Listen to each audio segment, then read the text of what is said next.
Adam düşdü böyrünə bir dənə pistolet çıxartdı, dayadı alnıma. Dayadı alnıma, Kamaza qədər, öz maşınıma qədər itələdi. İstədim ağzımı açam, həçara əli vurursam belə marozdan. Yəni haçar adamın əlinə yapışır. Bizi qovdu çölə. Bir də getdik güzgəyə baxdıq. Gördük bir dənə gözümüzün qırağı və bir dişlərimiz ağarır. Belə oldu, susuz vaxtı radiatorun suyunu içənlərimiz oldu. Quldurlar da, yəni xulqanlar. Məni o qədər döydülər, yəni ölümünə ya. Daha sonra yəni sürünə maşın böyük hədəfdir, vurarlar. Atdılar qaçanda bunlar maşından uzaqlaşan zaman bunlar güllələdilər. Samiri veriblər ölüxanaya, Yusifi veriblər xəstəxanaya. Dedim, ölübsə də bütün ölüxanaları gəzin. Kirayə 3000-dirsə, sənə 5000 verirlərsə, sənin hala göz vaşiqlidir. O 2000-in altında nələrsə var. Mən Abdullayev Abdullah Ramazanoğlu, Masallı rayonu Əkibən qəsəbəsində kasıb bir ailədə, böyük bir xızan olan ailədə dünyaya göz açdım. Təhsilim 4-cü sinifə qədər davam edə bildi. Ailədə 11 nəfər idi. Çox kasıb bir ailənin övladıyıq. O vaxtı mənim gəncliyim 73 təvəllüdəm düşürdü 90-cı illərə. Ağır acılı, Azərbaycanımızın ağır acılı günlərini təsavvür edirdi bizim yeniyetmə zamanımız. Və sahəmiz sürücülük oldu. Böyük qardaşım sənətkar idi. Yəni evdə maşınların təmiri olduğundan biz də ona həvəsləndik. Kamaz aldıq. Əvvəlcə bir dənə zapım oldu. Sonra bir dənə 011'im oldu. Sonra satdıq, elədik oradan buradan. Bir dənə Kamaz aldıq. Kamaz aldıq. O vaxt ki Rusiyada Çeçenistanla bağlı gedən müharibə ilə bağlı Rusiya-Azərbaycan sərhəddi bağlı idi.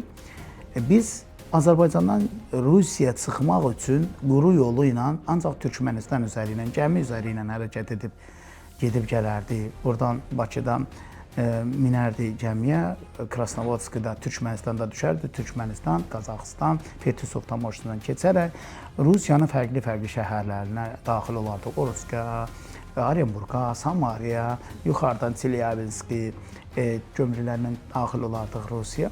Ağır acılı günlərimiz o qədər olub ki, yolsuz yollar, yəni görmədiyimiz bir həyat tərsi Kamazlardan gedirdi. Qazaxıstan çölündə qardaşımla Kamazdan gedirik. Maşınımızın dinaması atqaz elədi, akkumulyatorlar zaryadka yığmadı. Bilsək, söndürsək, heç nə pet işləyir, nə bir şey, heç nə işləmir. İstilik sistemi sıfır. Gəldi, beyni apornu deyilən bir yer var. Oradan sonra Gülsara gəlir. Belə podyumlar da torpaqda qum torpaqlardır, yumuşaq. Yəni dayansan Kamaz yerdən götürməyəcək. Götürəndə də palos yerdən qırılacaq. O qədər hadisəli. Bir dənə xamlıq Kamazda ya palos qırılırdı, ya difer tökürdü. Yəni ağır yüklən qum tutur, aqroska verirsən. İndi gəlirik ki, dayanmadan sürək ki, bu qalmayaq. Maşın da sönsə bunu xoddaya bilməyəcək. Üzbəyiz bir dənə gördüm, zil gəlir, benzinavoz. Yəni mən gəldi, yaxınlaşdıq ki bir-birinə. Dedim ki, işarə ver, beləncəsinə yolda dar yollardı. Adam düşdüm Kamazdan ki, yəni başa salam ki, mənim maşınım xarabdır, mən sənə yol verməm. Sağdan bir nəfər düşdü. Mən gəlib elə buna bu söz deməmiş, adam düşdü böyrünə bir dənə pistolet çıxartdı, dayadı alnıma. Dayadı alnıma, Kamaza qədər, öz maşınıma qədər itələdi. İstədim ağzımı açam, dedi, işo slova pristillu. Bir dənə də söz desən, başını güllələyəcəm, çəkdi, dayadı. İndi baxın, Qazaxıstanın çölü heç kəs yox. Bir tətiyi çəkməyə nə var? Tətiyi də çəkildi, yəni yoxsan həyatda. Amma çox belə olaylar oldu ki, bizim Azərbaycanlılardan o çöldə, o hadisələr zamanı ölənimiz, itənimiz də oldu. Elə oldu, susuz vaxtı radiatorun suyunu içənlərimiz oldu. Yolsuz yollardı, gedirsən, nə dükan var, nə bir şey var. Biz bir dəfə getdik kəndə, biraz ət aldıq, xarab oldu, yolda zəhərləndi, elədi. Bir dənə maşın olmuşdu, Azərbaycan maşınları vardı, neçəsini elə o səhrada atdılar və çıxdılar, gəldilər. Çünki o maşını gətirmək mümkünsüzdür. Əgər o maşın xarab olubsa, orada. Amma biz maşallah olsun, o zaman neçə dənə maşınımız xarab oldusa da atıb gəldiyimiz olmadı. Oldu Azərbaycan sürücülərindən, yəni yolda xarab oldu, susuzluqdan, Qazaxıstanın çölü susuz nə qədər qalacaqsan. Radiatorun suyunu içib ölənlərimiz oldu. Yəni o zaman, bəli, ölən sürücülərimiz oldu o zamanlar, həmən yollarda. Yəni çoxlu sadə hadisələrimiz oldu, maşınlarımızdan yanan oldu. Özdə Rusiyanın da ən axmaq dövrüdür. Yəni deyirdilər Malyava pakajı, yəni sonra Zarezini plati, belə reşet zamanı. Bir dəfə Çelyabinskinin qırağında gedirik, bizi saxlatdırdılar. 6-7 dənə o, yəni belə quldurlar da, yəni xulqanlar. Məni o qədər döydülər, yəni ölümünə ya. Daha sonra yəni sürünə maşınıma mindim onlar gedəndən sonra. Maşında nə vardı hamısını götürdülər. Yadıma gəlir. O qədər döyüldüyümüz olub. Belə vəziyyətlərdə sizin sənədləriniz, hansı ki sərhəd keçərkən sizin üçün son dərəcə önəmlidir də, o sənədlərinizi necə qoruyursunuz ki, onu götürməsinlər? Valla Kamazda bardachok vardı. Bardachokun yanında belə dəmir vardı belənciyinə. Heç şək gedən deyil. 2 dənə listdir belənciyinə. Açırdıq oranı şurupdan, qoyurduq ora, bağlayırdıq. Nə axtarsalar da tapa bilmirdilər. Yəni şəkə gedən bir yer deyil. Tək ora deyildi. Məsələn, burada Dağıstan üzəri ilə biz Rusiya gedəndə bizi buradan keçirdik. Elə besbir bir zaman idi. Sonradan açıldı da elə bir konvoyla, yəni müşahidə ilə bu postdan o posta Dağıstanda. Yəni ümumən elə Dağıstan zonası Sovet dövründə də eləncin idi. Bizdə sonra açıldı. Onlar müşahidə ilə aparırdı. Yəni qayələr, zatlar saxlanması elə olurdu ki, Dağıstanda polis gəlirdi, avtomatın qundağını çıxardırdı, atırdı maşının içinə. Deyirdi bu sənin maşınından çıxıb. Yəni elə olaylar olurdu. Yəni həmişə müşahidəni tək başına Dağıstanı sən gedə bilməzdin. İndiki kimi otur maşına sən Dağıstanı sürüb keç, yəni mümkündür. Söz yox, son zamanlar biraz yenə aqressivləşiblər, amma bir müddət çox gözəl idi. Amma elə vəhşi bir zamanda oranı keçərdi ki, yəni hər yanda maşınları daş atardılar, şüşələri sındırdılar. Gəlib Məhərrəmkətdə sərhəddi keçəndə hərə gəlib bir pul alardı. Maliyava ver, nə bilim, reket, yəni nə belə vəhşidə qanun yox, qayda yox. Yəni polisin gözünün qabağında etiraz etdiklərində nə deyirdilər? Yox, heç. Polisin gözünün qabağında döyürdülər. Deyirəm, amma polisə çağırırdın, gəl mənə gəl köməklə. Deyirdi, sən kişi döysən.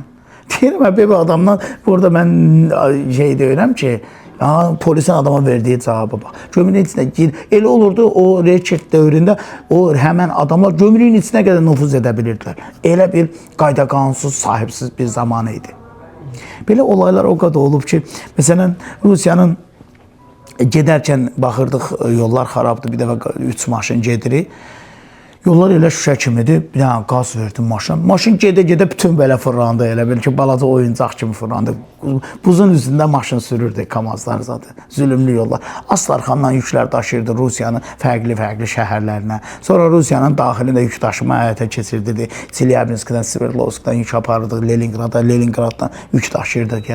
Məsələn, 3000 kilometr yol gedirdik Leningrada qədər. Ora qədər Kamazdan 3 dəfə bəlkə kardanın düşüb haçardan çıxırdım. Maşında istiliyi yox, maşınların asası, Rusun düzəltdiyi maşında elə bir ölüm makinası da, yəni yaşamaq üçün deyil. İndi düşünün, görün nə qədər insan yəni dayanıqlıdır ki, o zülmlərə dayana bilib. Amma indiki maşınlarda şuralı oturduğun yerdə kondisioneri, oturduğun dayanan yerdə istiliyi, hər şey temperaturunu qoy, kəlləni at yat. Belə şeylərin qətiyyən olmadığı bir dövrdə yaşa, pul qazan, ailə uşağa pul göndər, nə bilim, inkişaf elə. Amma indi şuralı o əzablar böyük bir məktəb oldu biz üçün. O əzablar bəlkə də olmasaydı, bizlər bu rahatçılığa düşəndən sonra sürətlə inkişaf eləyə bilməzdik. Sanki elə bir pena qabıdır, qaba sıxılmışıq bilgilərimiz. Münbit vəziyyətə düşən kimi bir anlığa inkişaf elədik. Məsələn, biz başladıq hardasa ən aktivdə inkişaf eləmək 2014-dən. Amma 2003-dən beynəlxalqdayıq, 2014-dən firma artıq aşağı yuxarı indi 300-ə yaxın, 300-dən artıq heyətlə çalışırıq. İranın Urmiya şəhəri var, Azərbaycanlılar yaşayır. O qədər gözəl bizim adət-ənənələrimizə əməl eləyirlər ki, 10 dəfə də böyük eviyə girəndə həmişə ayağa durardılar. Qonaq birinci süfrəyə gəlib mən oturmadan onlar əllərini süfrəyə uzatmazdı. Bizim keçmiş adət-ənənələr, amma onlar hələ yaşadırdılar. Sonra gələk Almaniya. Bir gün Almaniyada ev tutmuşam. Valdemar Steyzel adlı birinin evi idi. Gəldik, oturdu, gördük stolun üstündə ağcaqanad var. Ağcaqanad var. Adam götürdü stəkanı, qoydu ağcaqanadın üstünə, əli ilə stəkanı tutdu və getdi, pəncərəni açdı, buraxdı çölə. Bizlər öldürərik onu. Deyirəm, Valdemar, niyə elə elədin? Dedi, onda günah yoxdur. Günah məndədir, setkanı bağlamamışam. Yəni, yaradılış, hərəkət edən, yaşayan hər bir şeyin insan həyatında xüsusi rolu olduğu.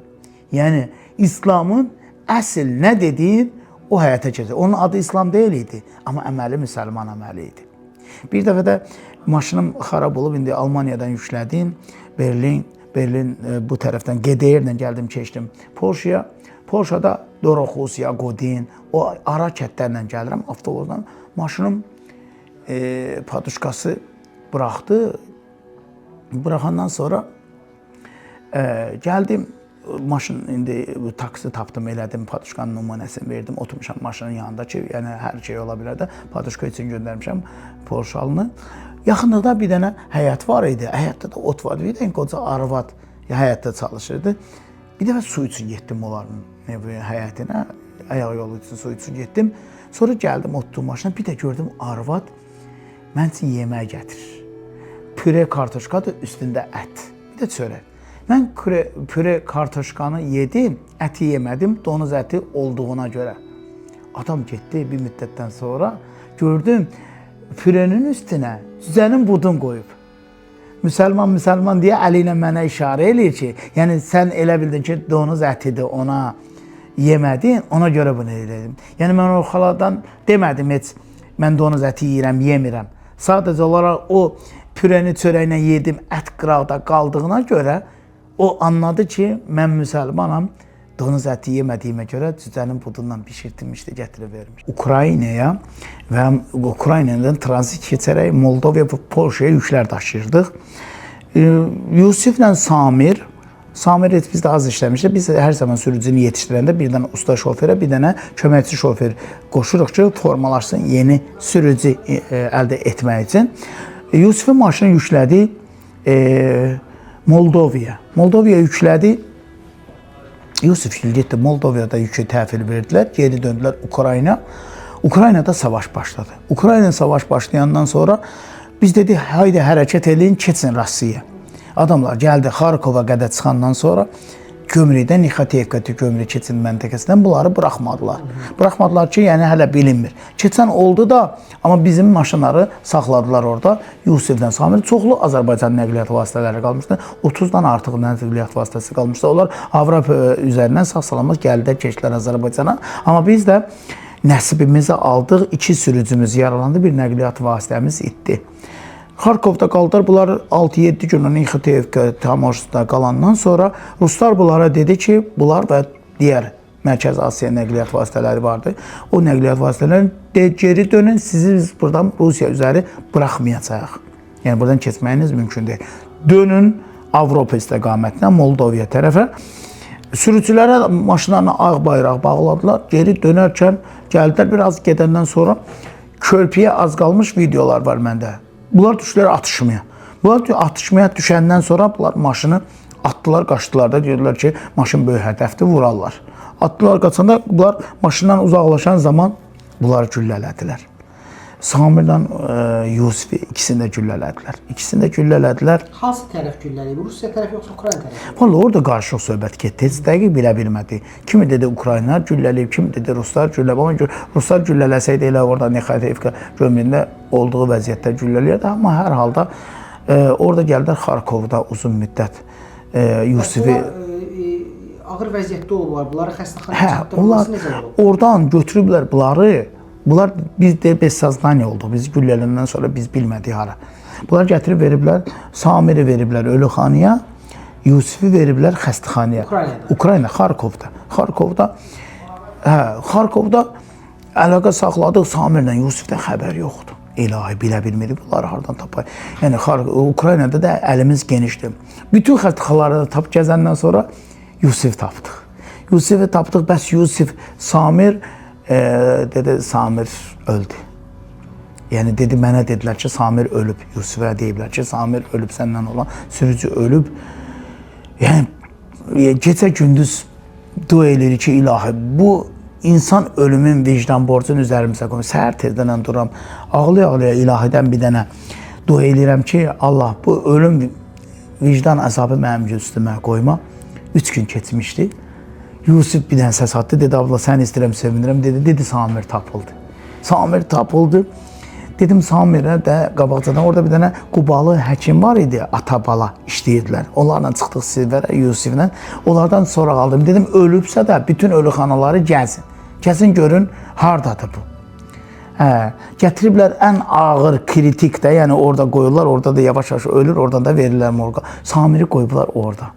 Hana Samiri tapdı, o həkim, o Azərbaycanlı olanın əli ilə tapdıq, şükür Allaha. Morqdan çıxartdırmışsınız. Hə, yəni o tam morq deməzdi, morq üçün ölürlər. Onu elə yerə qoyublar ki, yəni ot-fot öləcək də, gözləyirlər ki, canı çıxsın, versinlər morqa. Elə bir yerdə, daha müalicə zad eləmirlər ona. Sadəcə ağızdan, sudan zaddan verirlər ki, ölümün gözləyir, ölsün, bax, elənçiylə bir yerdə. O həkimin danışdığını elə başa düşdüm. Həkimə dedim, bir professor vardı, Aleksandr nə idi, keçmiş söhbət, səs yazılar zadı var məndə. Ondan danışıram, edirəm. Dedim, nə istəyən eləyim, yəni bunu həyata qaytar. Dedi, o izah elədi ki, güllə yaxından atıldığına görə bunun aşağı ətrafını bütöv dağıdıb. Yəni, umriot pomedlenli. Yəni, bunun biraz dedi, canı sağlamdır, biraz o yavaş-yavaş öləcək. Prosta zdarovyası uyğun, güclü olduğuna görə indiyə qədər tanıb, indiyə qədər ölməli idi bu. Yəni, buna smısl yoxdur. Dedi, Yusufu sağaldacam, söz verirəm, amma Samirin sözünü vermirəm. Gündəlik buna, ya, nəyi var pul göndərim? Deyirəm, sən mənə o qədər pul göndərirsən, mən pulları almıram, xərcləmirəm də, yəni mənə lazım deyil. Kim nə istəyən eləyəcəm, amma ümid qırılana qədər mücadilə elə. İlahi, keçmə gözəl Allahdan. Hər zaman möcüzələri rast gəldiyimiz kimi Samir yavaş-yavaş başladı irəliləməyə. Ha irəlilədi. Azərbaycanlardan bir xeyli insanlar tapdım. Ruhən onun yanında olsunlar, sanki darıxmasınlar. Ətrafına yığışırlar, danışırdılar, lağlağa zad edirdilər. Ücə yavaş-yavaş Samirdə irəliləyiş yarandı. Ataş həddə olan vardı. Ağdamdan idi, o qardaş yaxşı köməklik elədi bizə.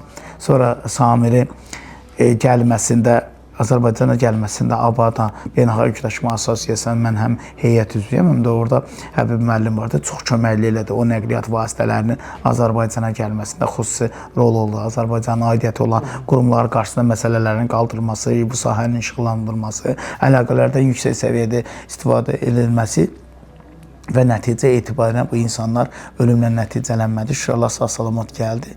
Samiri götürdük oradan, həmən Xarkovdan əvvəlcə Yusifi Türkiyə üzəri ilə gətirdi. Türkiyədən də Samaryotdan Azərbaycana, amma Samirin gəlib çıxma ehtimalı çox az idi. Oradan maşınla getdi Moldovaya, hava yolu xətti ilə getdi Türkiyədə yüksək səviyyədə xəstəxanada, orada aşağı-yuxarı ay yarım, 2 aya yaxın da Türkiyədə müalicə aldı. Özünə gələndən sonra şükürlər getdi Azərbaycana. İndi sağ-salamatdır və yaxud elə telefonla danışdım. Yəni, çox acı hadisələr oldu. Anası ağlaya-ağlaya deyirdi, neyinirsə eləyin. Mən də ağladım onda, Samiri mənə qaytarın. Anasının yadıma gəlir göz yaşları. Amma sonradan həqiqətən o sağ-salamat dönəndən sonra o acı, kədərli göz yaşları, sevinç göz yaşlarını seviləndə deyirsən, ilahi, bundan gözəl an yoxdur insanlar üçün. Bir dəfə Orusqadan gəlirik, Kamazımızın birinin motoru tökdü. Motoru tökdü, çöldə bir dənə maroz var, Qazaxıstanın çölü, adamın iliyinə işləyir. Baxırsan sağa sola, kimlə məcbursa, məcburiyyətdən məsuliyyət yaranar. O çətinlik vəziyyətdən çıxmaq üçün yol tapmalısan. Amma mütləq bir yol olduğuna inanırdıq. Bir qapı bağlananda, bir qapı açılar. Deməli, mən düşdüm karteri açam, qardaşım məndəndir. Karteri açdıq, qalovkanı açmaq üçün maşının altına uzanmışam, əlim işləmir. Həçara əli vurursan belə marozdan. Yəni, haçar adamın əlinə yapışır. Birdən haçarı istəsən soğuda dəriyi qopardar. Elə bir zülümlü vəziyyətdə. Qıraqda, təkərlərdə, mazotlarda yandırırlar ki, uşaqlar, cavan uşağımda qan işləsin, əlim haçarı tuta bilsin. Neysə, açdıq, elədi, elə açsı qutarandan sonra gördük bir dənə Qazax gedir Uralman. Dedi bizə Kamazın yağı nasıl lazım. Baxdıq, gördük, Kamazın şupu qırılıb, düşüb şesternanın başına, şesterna valın başında fırlanıb. Bir dənə yağı nasıl aldıq, elədik, getdik. Bağladıq ki, bir xeylə yol gəldi. Gəldi Qazaxıstan, Gülsara tamojnasında Dosar vardı orada. Dosarda bir posta girmişik içəri. Bizə baxırlar, gülürlər, biz də bilmirik nəyə güllər. Bizi qovdu çölə. Bir də getdik güzgəyə baxdıq. Gördük bir dənə gözümüzün qırağı və bir dişlərimiz ağarır. Cinə oxşayırıq. Hə, neysə, oradan keçdik, gəldik. Orada JTY deyilən uzun bir padyom vardı. Orada bizim yenə motorumuz tökdü. Nəysə, o padyomdan maşına hava vurduq. Bəlkə bir 10 kilometr dərəbaş aşağı bıraxdıq. Yəni, o ağrı, acılı günlər, o risklər, insanın bacarmadığı bir şey yoxdur. Ölümün astanasına qədər çıxıb, ölməyib yenə həyatda olduğum dövrlər var. Bir dəfə Çelyabinskdən gedirik Ferganski Dalinə, yenə Kamazdan, Çelyabinskdən keçdik. Troyski Tamoşnası Kustana və gedirik. Çerez Oş özbəklər gedirlər həmişə Kirgiziya. Deyirəm, niyə? Mən də cavan uşağım, bunlar ora sürür, mən də ora sürürəm. Ki, bəs Ferganski Dalinə yaxın düşsünlər. Gəldik Tianşan dağları. Özbəklərə deyirəm ki, gecə yarı deyirəm, o ulduz sürüşü belə tapıdır. Deyirəm, ulduz deyir, dağın döşündə yoldur, sağa sola gedir, biz də ora çıxacaq. Nəhsə, nəhayət biz də çıxdıq ora. Maşınım Kamazdır. Başladı yeriməmək. Saxladım demək, mənim maşınım yerimir də, hava çəkir. Dedi, hava çəkmir, havasızlıqdır. Baxın, o zirvəyə qalxmışıq ki, orada hava yoxdur, maşın elə bir gücdən düşüb. Ora qədər yüksəkliyə qalxmış. Nəysə, Ferganski Dalinskana yükü vurardıq. Amudarya, Sırdarya, Çerez Taşkent, Çimkent çıxıb gələrdi yenə. Yollarda elə olayların dalıycadı. Gəldik ki, yolda Qazaxıstanda təkərlərimiz neçənci reysdir ki, gedib gəldi, təkərlərimiz qutardı. Maşınlarım qutarandan sonra bir dənə kamerimiz qalıb. Təkəri yığdıq, kameri vurduq, gördük təkərşidir. O vaxtda Rusun Nijni Kamski təkərləri idi. O bir də Omsk təkərlərindən istifadə edir. Nijni Kamski ən zəif idi. Kasıbçılıqdır. Gördük şişdi və söktük də. İndi gördük ki, biraz da təkərə yer vursay partlayacaq. Bir də elə belə qırağa çıxdım. Bir də gördüm qırağında bir dənə dəmir qab düşüb. Təpilə gətirirəm. Qardaşım da oturub Kamazda, səhra, heç kim yermir. Orada olan maşınada traktor, kombayn. Bizim Kamazın təkəri orada nə edir? Qardaşım bir qayıza gətirdi. Nə, o dəmirlə yamaq qoyacaqsan? Bizdən elə bir məni yatmışdım ayıltdılar. Bu dəmirlə deyəndə bir də belə baxdım diləyirənsə, gördüm qayçının arxası durub zapças qablarımızın içində.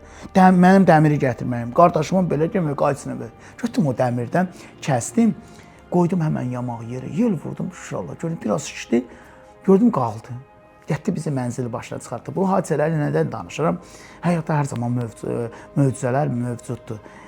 Elə bir çətinliyi yoxdur ki, yəni onun qapısı olmamışsın. Çətinlik nə qədər çox olursa, yüksək olursa, məcburiyyət qarşısında qalırsansa, insanda məsuliyyət yaranır. Yəni odur ki, insan özünü inkişaf elətdirmək istəyirsə, o ağrı, acılar pəs edib geri qaçmaq yox, dirənib irəli getmək lazımdır. Yəni insan cəsarətli olmalıdır. Qorxuğunun əcələ faydası yoxdur. Odur ki, cəsarətli olmaq da hər şeyin yolu. Bir adam düşünür, mən 4-cü sinifə qədər dərsə gedə bilmişəm. Ali təhsilim zadım yoxdur. Amma şükür Allah bu üçün yəni dünya ölkələrində yük daşıma həyata keçirmişəm. Yəni 3 qitədə yük daşıma həyata keçirmişəm. Məsələn, əgər bir yerə gedirsənsə, sənin dilin bilmirsənsə, tərcümə çağırırsan. Məcbursan ki, onu öyrənərsən. Mən şərq ölkələrinə hərəkət edən zaman fars dilini öyrəndim. Mükəmməl fars dilini bilirəm. Yəni şərq istiqamətində, cənub istiqamətində İran, Əfqanıstan, Tacikistan, yəni Pakistanın bir sıra şəhərləri fars dilində danışır. Məsələn, mən uzun illər, il yarım ilk dəfə olaraq Azərbaycan nömrəli nəqliyyat vasitələri ilə Pakistandan, ilk dəfə Pakistanın sərhəddindən Bəluçistanı keçərək, Ostana Bəluçistan İranın ən cənubundadır. Fars körfəzi ilə qırağında olan Ostandır. Oradan da aşağısı Pakistandır, yuxarısı Əfqanistandır. Sonra da Xorasan gəlir, Məşhəd gəlir Ostan olaraq.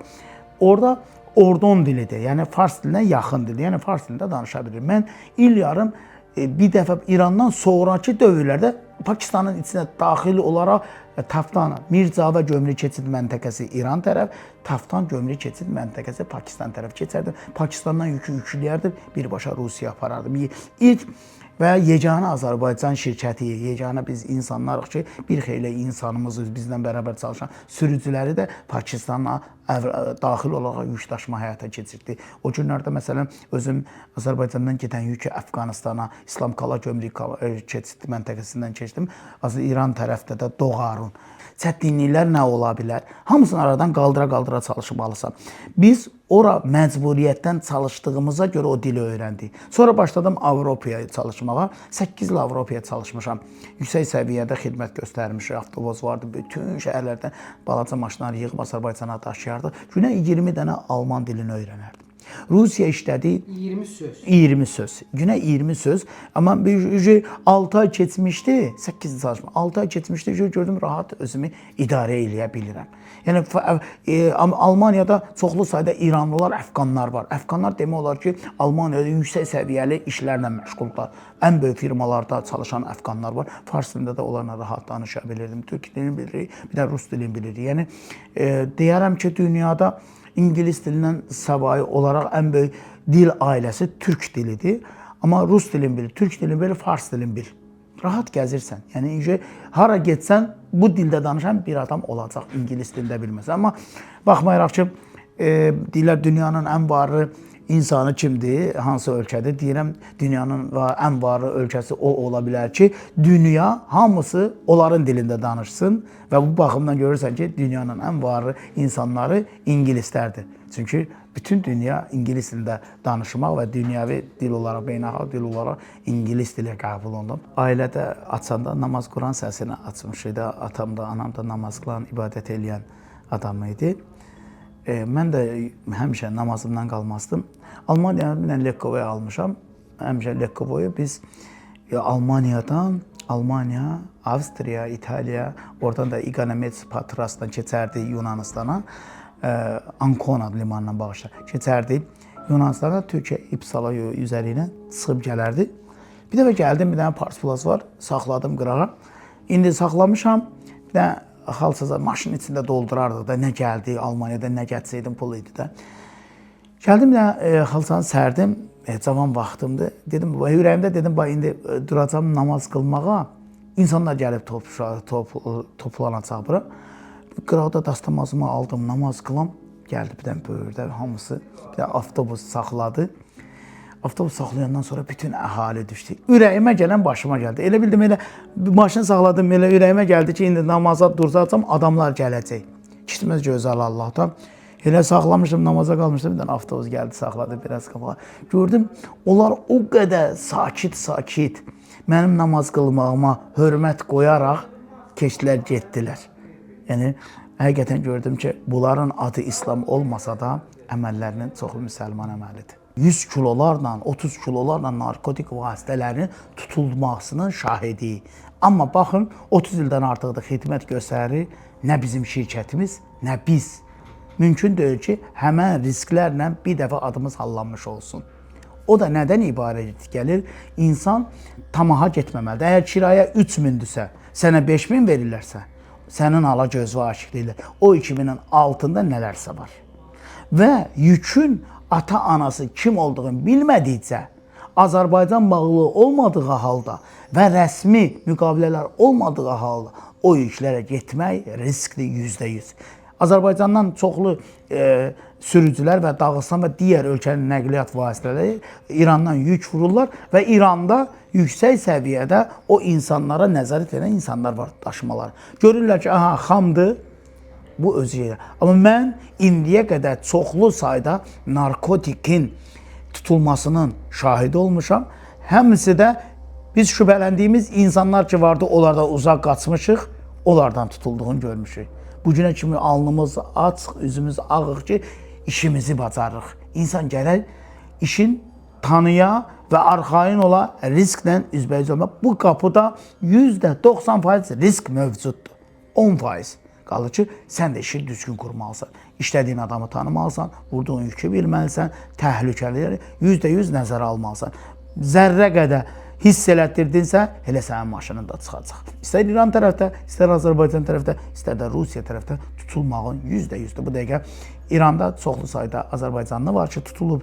Azərbaycanda İranlılar var, tutulub. Rus daşıyıcılar var ki, narkotik vasitələrin keçirilən zaman nəqliyyat vasitələrindən narkotik vasitə aşkar olunaraq tutulublar, məsuliyyətə cəlb olunublar. Amma şükür Allah ki, işimizi bildiyimizdən bu cürdə işimizin bilməyin də yolu odur ki, qardaş, 3 manatlıq yola sənə 5 manat təklif eləyirlərsə, getmə.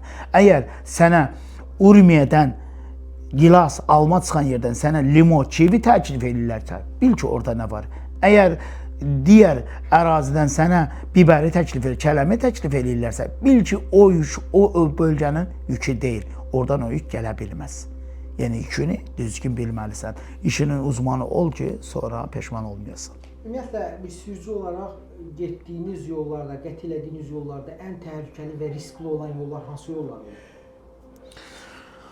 Riskli. Bu baxımdan yenə cənub istiqamətində risklər çoxdur. Çünki biz İrandan tranzit keçərək istər İraqa, istər Əfqanistana, istər Pakistana, istər də ərəb ölkələrinə yüklər çox daşımışıq. O bölgələrdə başımıza gələn olaylar çox olub. Yəni Əfqanistanda Talibanla belə o günləri yüklər aparmışdıq biz. Orada görürük ki, qayda-qanun hələ tam həyata bərpa olunmayıb. Hər zaman hər şey ola bilər. İran ərazisində bizim nömrələrimizin oğurlandığı, sürücülərimizin döyüldüyü, yəni beləncə şeylər qeyri-qanuni bəli mövcud olub. Nömrələr oğurlananda belə deyək də sərhədi keçmək üçün nədən istifadə edirsiniz? Necə olur bax bu? Nömrələr uğrunda qayda-qanuna əsasən, yəni hər zaman belə şeylər olduğuna görə qanunvericilik imkan verir ki, həmən ərazidə yol polis işçisinə müraciət edir, o sənə arayış verir ki, həqiqətən bu nəqliyyat vasitəsi bu ərazidə nömrəsinin itilməsi və yaxud da olması aşkar edilib və onu arayışla da ölkəni tərk edə bilirsən, sonradan gəlib müraciət edib nömrəni alırsan. Yol boyu hərəkət edəndə sizi təqib edən xüsusi qruplaşmalarmı və yaxud cinayətkar şəbəkəmi? Olurmu belə hallar? Bəli, sizi bizim uzun belə deyək də yol boyu təqib eləsinlər və yaxud sizə zərər yetirsinlər və yaxud fürsət olmasın bunu həyata Bəli, biz Bəndər-Abbas limanından bu şəhərdən, yəni o Farskarora, oradan yüksək səviyyədə Rusiya krevetka bilmirəm Azərbaycanda, krevetka gedir, biz krevetka daşıyardıq oradan. Bizim bir nəqliyyat vasitələrimiz Bəndər-Abbasdan hərəkət elədi Bəndər-Dəyyer limanına tərəf, digər gömrük məntəqəsində rəsmiləşərək. Yolda onu motosikletçilər müşahidə eləmişdi, gəlib postada saxlatırmışlar ki, demişlər getməyin, həqiqətən bu yol qorxuludur. Daha onların hüquq mühafizə orqanları etiraf eləmişdi ki, bu zamanlar gecə yarı bu yolu hərəkət etməyiniz olmaz. Özləri xəbərdar. Bəli, olub İran ərazisində bizi təqib edərək o hadisələrlə üzbəüz olduğumuz çox olub. İşlədiyimiz coğrafiyalarda az ölkələr var ki, Azərbaycanla müqayisə edilə biləcək. Azərbaycanımız elə əmin-əmanlıq vəziyyətindədir ki, səlyanda ged maşına qoy, bir həftədən sonra get, götür, çıx, get. Heç kəsin işi yoxdur. Amma İranda uyğun bir yerdə saxlama, heç olmazsa sənin ömrü qırılıb aparacaqlar, paletləri aparacaqlar, təkərləri deşəcəklər. Adi İranda. Gürcüstanda da elə, yanacağı yoğurlayacaqlar. Rusiyada ümumiyyətlə, yəni hər şey standartlaşmış ərazilərdə olan xüsusi axraniya, silahlı, mühafizəli dayanacaqlarda dayana bilirsən. Daha mühafizə orada silahlıdır. Nəinki dayanacaq və Azərbaycanda heç dayanacaq adi halda harda istəyirsən saxla. Azərbaycanda hər yerə dayanacaq kimi istifadə edə bilərsən, sənə uyğundur, amma Rusiyada elə deyil. Silahlı, mühafizə edilən dayanacaqlar. Gürcüstanda da oğurluqlar çoxdur, uşaqların yanacaqları zadını oğurlayırlar. Məsələn, Türkiyədə uşaqların başına gələnlər çox olub, pulların zadını oğurlayırlar, sumkasını oğurlayırlar. Rusiyada çox olub, İranda çox olub. Yəni demək istəyirəm ki, Azərbaycanda indiyə qədər kimsə deyə bilməz ki, hər hansı bir ölkənin yük daşıyma həyata keçirən sürücüsünün başına oğurluq hadisəsi gəlib. Bir dəfə oldu Lənkəranda, körpünün üstünə bir dəfə daş atmışlar, polislər tez bir zamanda onu da tutdu, cəzalandırdı. Bir dəfə olmuşdur Dağıstan Rusiya nömrəli nəqliyyat vasitəsində Dağıstanlı sürücünün nəqliyyat vasitəsində daş atmışlar. Hollandiyada gedirəm, yolu səhv getdim, avariyanı çəkdim, işarə elədim, mənə kömək edin. Nə üzbəüz gələn nəqliyyat vasitələri, nə arxadan gələn nəqliyyat vasitələri. Birə-bir heç kəs keçmədən dayandı. Və mən orada manevr elədim, döndüm, geriyə qayıtdım. Mən uzun müddət Avropada nəqliyyat vasitəsindən sürürdüm və gəmi ilə Hamburqdan gəmi ilə keçirdim Helsinki şəhərinə. Helsinkidən nəqliyyat vasitəsindən gəlirdim Leningrada. Leningradda rusların nəqliyyat vasitələrini idarə etməsini görürdüm, canım sıxılırdı. Gəlirdim Moskvada, gördüm o hərə bir yandan sağ-sol sürətli, qayda tanımır, biraz canım sıxılırdı. Gəlirdim Dağıstana zada, bu deyirəm, mən bu nə? Axı o mühitə adaptasiya olmuşam. Yəni 3 ayda orduyam. Deyirəm, bu nədir? Belə insanla rəftar olur. Gəlirdim Azərbaycana keçirdim. İlahi, məndən arxada 10 dənə maşın var. Mən svetoforda durmuşam, qırmızı yanır. Adam əlin qoyub siqnaldan əlini götürmür. Mən elə biləm, mən əllərimi də ara verib gözümə vurdum. Dedim, deyəsən mən körəm, ya qırmızını mən düz görmürəm. Daldakı görməsi daha yaxşıdır ki, o oradan görür ki, yaşıldır, siqnal verir ki, sür. Baxıram, demək, bu nə mədəniyyətdir? Yəni, siqnalı biz Avropada görmüşük ki, yəni, şəhərdə heç ki eşitməmişik. Amma adi, yəni heyvanda, yəni qeyri-insan, yəni ayıltmaq üçün, yəni dıqq eləmək ki, adam səni hiss eləsin ki, yəni nəqliyyat vasitəsi gedir, zəruri halda. Da sifetorda adam qabaqda durub qırmızıda, sən əli qoy siqnalsıda götürür. Yəni bəyənmədiyimiz Tehran şəhəri qırmızıda keçirlər, yaşılda dururlar, amma siqnal səsi eşitmirsən. Amma Bakıya get, axşam tərəfləri indi elədi, onda da elədi. Elə bir hər axşam gəlin gətirdilər, hər kəs əlini qoyub siqnalda. Bu nə də şeydir. Qəribə hadisələr o qədər Avropada da başımıza gəlib, sadəlik, mədəniyyət o qədər yüksək olub ki, mən demirəm, Almaniya idealdır. Var Almaniyada nəsə öyrənərsən, nəsə də var nifrət eləyərsən. Gedərsən yemək yeyərsən Stalovada, arxadan biri dəsmal çıxardar, bir hərəkət eləyər. Yeməyi elə olub ki, elədiyi hərəkətə qoymuşam, sousda çıxıb getmişəm. Bildizdən nə eləyər. Yolda gedərsən, yeməyi elə yer, ağzının qırağından tökülər. Amma bizdə keçmişdə əldə çörək yemək olmaz, o mədəniyyətin ailələrimizi öyrədib. Var nifrət etəsir, var nəsə öyrədəcək. Deməli, Bas Truscom vardı, Hollandiya firmasına. Oradan çoxlu nəqliyyat vasitəsi alıb Azərbaycana getmişəm. Nəqliyyat vasitələrini aldıq, Buxol şəhərindən fırlandıq, gəlirik. Essenin yanı idi deyəsən. Essendi, baxın, Hamburqa, Sittinsen şəhəridir ki, Hamburqa az qalmışam, Sittinsen şəhərini keçmişəm. Yollara maut köçürdülər, pullu kartlar köçürdülər. Mən də gəlirəm, az qalmış köçürtmədim. Yəni, öz mentalitetimiz uyğun hərəkət edim ki, qənaət edirəm. Biraz getmişdim. Özümə ağıllı sənəm, daha demirəm ki, hər yer maut, yollu pullar, yollara kart köçürmür. O nəzarət eləyirlər. Gəldi, saxlatırdı, polis çəkdi, qırağa çaxdı. Dedi, niyə köçürtməyibsən pulu? Dedim, valla, biz Azərbaycanda yaşayırıq, yəni o vaxtda müharibə dövrüdür, yəni bizdə pullu yollar satları ilk dəfədir burada görürük. Yəni, amma bilirdim köçürtmək lazım, biraz soyuq yanaşmışdım, belə də bilmədim, az qalmışdıq ki, 30 kilometrinə qədər ödəməmişik. Adam götürdü bizə, əlin qoyub beləsinə fikirləşir, orada da biri vardı, Rus, deyirəm, o nə fikirləşir? Ondan soruşdu, deyir, o nə deyir? Deyir ki, niyə fikirləşir? Qız idi. Deyir, o qızla da dedi, mən istəyirəm ki, sənə necə kömək eləyim. Bəzən olur, bəzi ölkələrdə qanunun yumuşaqlığını qoyurlar, daha ən sərtin sənə tətbiq edirlər. Amma o, məni nəzərə alır ki, mən qonağam orada, maşın almağa gəlmişəm, ölkəsinə fayda vermir, hamısı nəzərə alır da, ümumi düşünür. O elə cəriməni yazardı və çıxıb gedərdi də, ümumi düşünür. Ümumi düşünür, deyir ki, necə ona kömək eləyim. Nəysə, bizi 450 evro cərimə elədilər, izahatımı aldılar, ayrıldıq, 450 evronu ödətdilər bizə, ondan sonra getdi. Bir aydan sonra məktub gəldi mənə, Azərbaycana. Məktubu göndərdim Valdimar Şteyzel'ə. Faksla attım, onu oxudu. Dedi, adamlar sizin verdiğiniz izahata uyğun olaraq sizə anlayış göstəriblər. Həmən 450 evronu sizə qaytarmaq istəyirlər. Və siz hesab nömrəsi verin. Pulu sizə geri döndərək. Valdimar Şteyzel'ə dedim, danış. Nömrə vardı, verdi telefonu. Həmən 450 evronu qaytardılar bizə. Baxın. Yəni adamlar vəzifəsini yerinə yetirib, amma izahatımızı nəzərə aldılar ki, yəni adamlar bilməkdən başa düşdülər, anlayış göstərdilər və pluslarını hesabladılar. Ümumi dövlət üçün mənim nə qədər önəmim olduğunu düşünərək, mən gəlmişəm, pul gətirmişəm, orada köhnə nəqliyyat vasitələrini ölkədən aparıram və ölkəyə həm faydası var. İndi mən onun nə düşüncəsini bilməm, amma bilirəm ki, o ölkə üçün mən faydalı olmuşam da nəqliyyat vasitəsi alıb gəlirəm. Bu baxımdan o bilməməyimizi, hamısı zaten 450 evronu geri döndərdilər.